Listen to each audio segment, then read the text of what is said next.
Le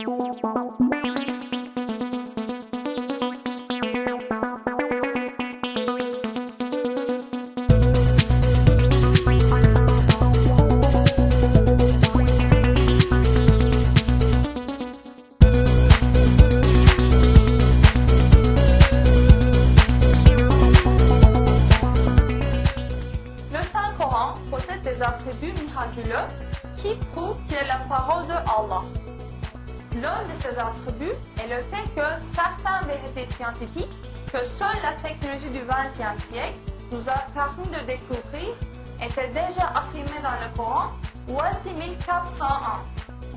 Au 7e siècle, lorsque le Coran a été révélé, la société arabe ne possédait pas la technologie pour observer l'univers et la nature.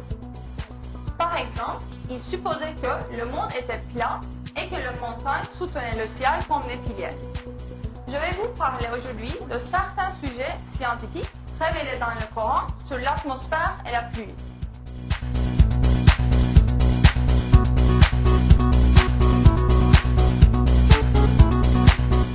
Le 11e verset de la sourate Al-Tariq dans le Coran fait référence à la fonction de retour cyclique du ciel. Par le ciel doté de retour. Le mot employé dans le verset exprime la notion de cycle de renvoi et de retour.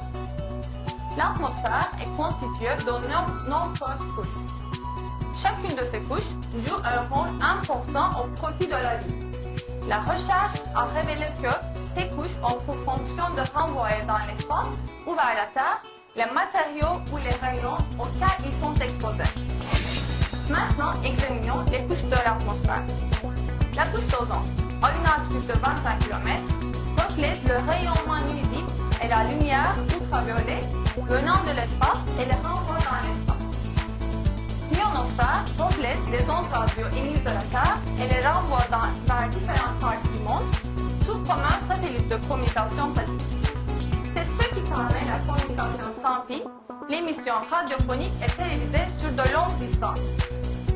La magnétosphère renvoie dans l'espace les particules radioactives nuisibles émises par le Soleil et les autres étoiles, avant qu'elles n'atteignent la Terre.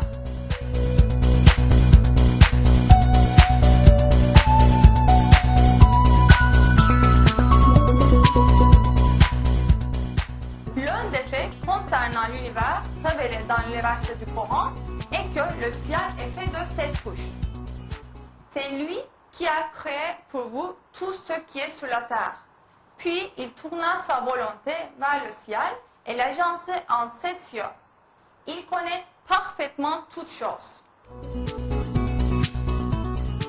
Allah nous dit qu'il a constitué le ciel ou l'atmosphère de 7 couches.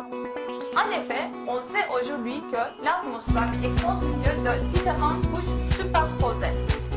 De plus, ces couches sont précisément au nombre de 7, comme le décrit le Coran.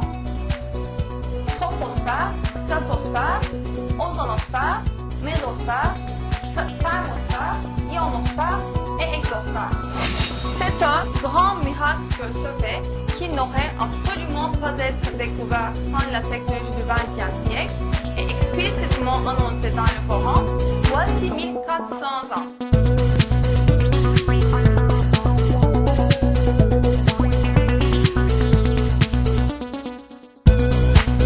Un autre fait scientifique mentionné dans le Coran est que la pluie est envoyée sur Terre selon une juste proportion.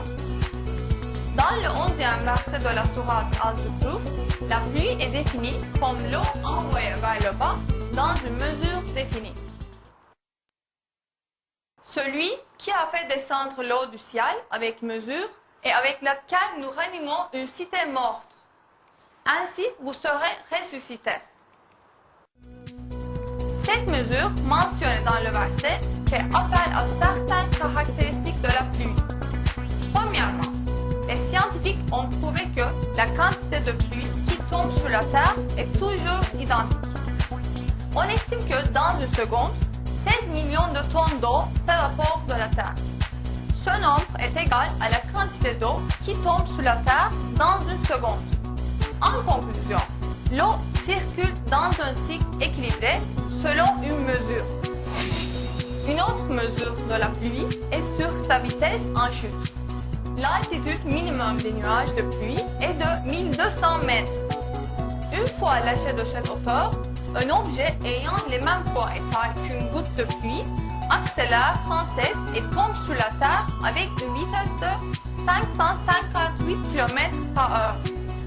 Si la pluie tombait justement de la même manière, toute la Terre serait détruite. Nous ne pourrions pas marcher dans les rues. Mais les gouttes de pluie n'atteignent jamais cette vitesse. Quelle que soit la hauteur des nuages, grâce à la forme spéciale qu'elles prennent, leur vitesse moyenne n'est que 8 à 10 km/h quand elles atteignent la Terre. Cette forme spéciale augmente l'effet du frottement de l'atmosphère et empêche l'accélération.